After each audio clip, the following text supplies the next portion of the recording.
Today we have Dr. Anahi Ortiz. Welcome to Mujer Latina Today. Thank you, Lorena. I am honored to be here. Well, I am honored to be interviewed by you. Story. I wanted to talk about una Latina that is here in Columbus, in Ohio. You are working in the coroner office. So tell me about your beginning. Yeah, I grew up in New York in South Bronx. My mom was a single parent, and she raised three of us, and we did pretty well. I think my mom was a fabulous lady. She was from Argentina, and she came over during the time of the dictatorship. So she became a U.S. citizen here, and she treasured democracy. She registered and voted. I think she voted every year. So grew up in the projects of the South Bronx. I went to high school, and then I went to this special 6-year BSMD program where you do your first 2 years of medical school while you're in college, and kind of advance quickly. And the mission of that school was to train physicians to work in the underserved areas. So when I was young, we were very poor, so we didn't have very good health care.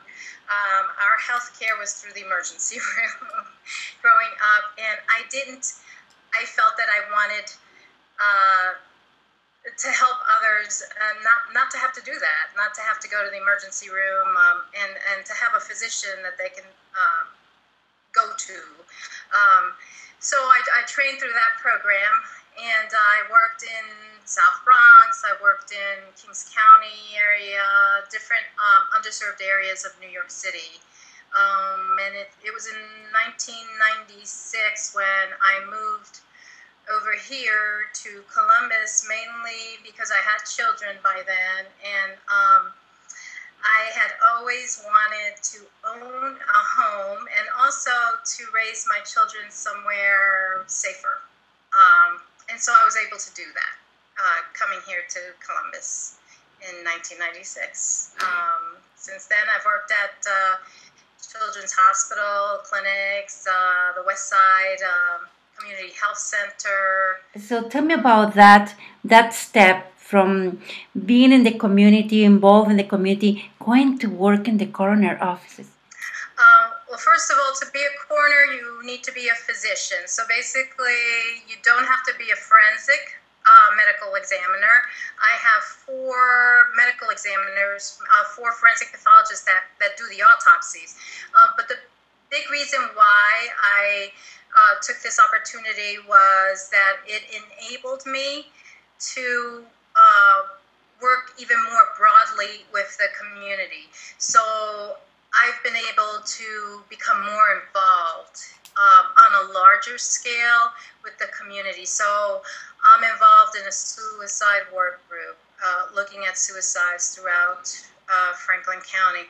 I started the Franklin County Overdose Death Initiative, looking at all the overdose deaths, which are really rapidly increasing. I brought together a whole host of agencies to look at the issue, and we meet monthly. So I've done that.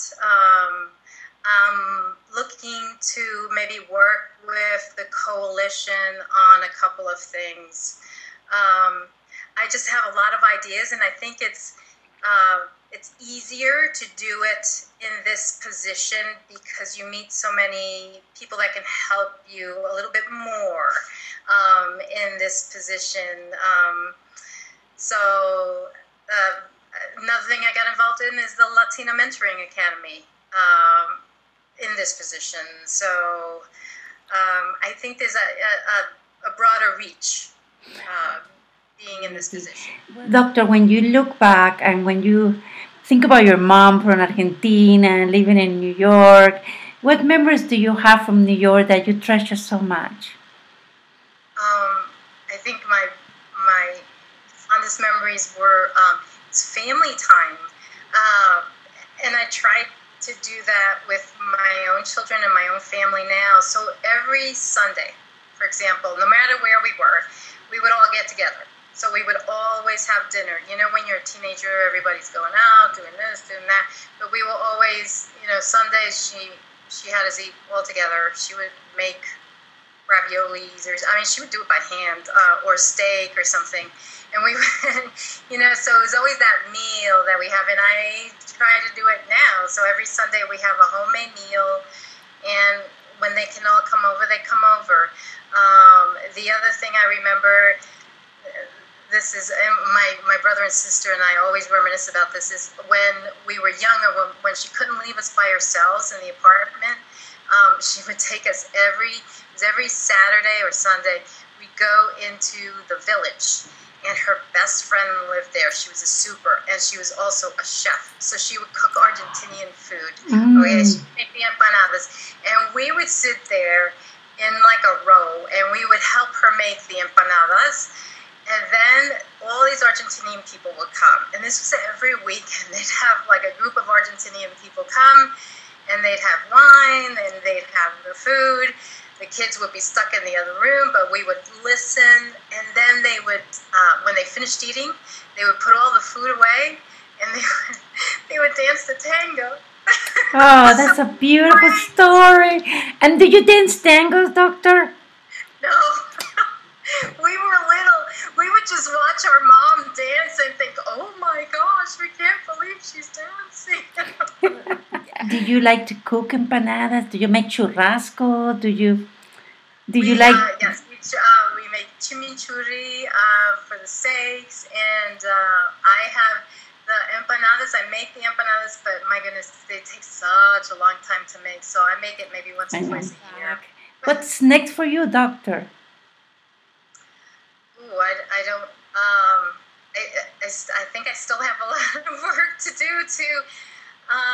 within the community. I was talking to someone about maybe, probably next year, but trying to get more people to register to vote, especially Latinos, because it's important. It's important to have their voices heard. If you can vote, use it. Use that tool, use that power to vote for the government, your local government especially. So I'd like to get more Latinos interested in voting.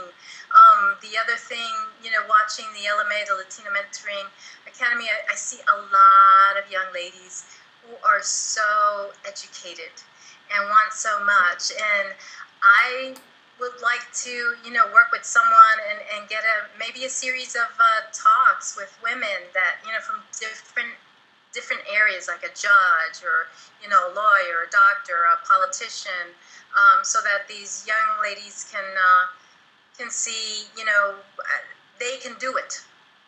They can do it. These women did it. They can do it also. Think about what it makes you Anahi Ortiz.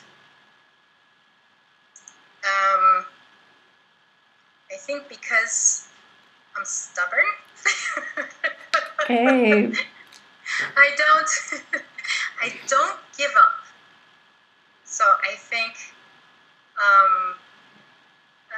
I don't give up, and I keep going. So if I can't find a way, the normal way, I try and find a different way to get what needs to be done.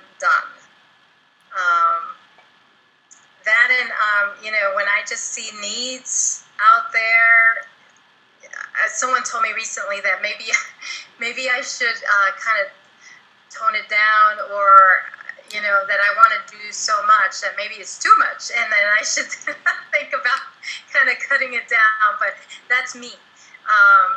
That's who I am. If I see needs, I want to get in there and work on it, help. Our message for the Latino, for the community, for nuestro barrio virtual that see you here in Columbus. First of all, don't give up. Continue. We all have setbacks. We all have something, that may happen, and you think, oh, I'm going to quit. Do not quit. Just keep going. Ask for help. The second thing, I think, and that I see more and more, is that people don't, are not together as a family as much as before.